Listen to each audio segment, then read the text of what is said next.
this is the 5 pieces wire brush, and the wire is pretty stiff and pretty sharp, and it's twisted pretty long, and here is hex bit size, so you can easily to put this one into the drill or into the impact. Let me put this on.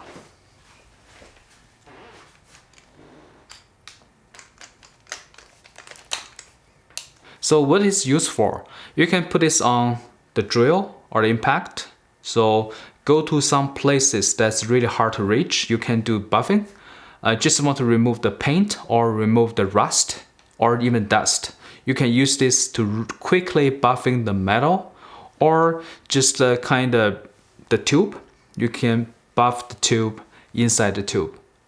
And just to remind you that it's pretty sharp, and when you do the buffing, sometimes the wire will go out. No matter how good the quality of the wire, it can fly. So when you're doing the job, just take care of yourself. Safety glasses, face shield if you have, and hearing protection. Let me show you how this one works. So just like this. So you can use this one to buffing any corners or any hard to reach areas, and it's pretty safe to use. Alright, hopefully this video is helpful. Thank you for watching.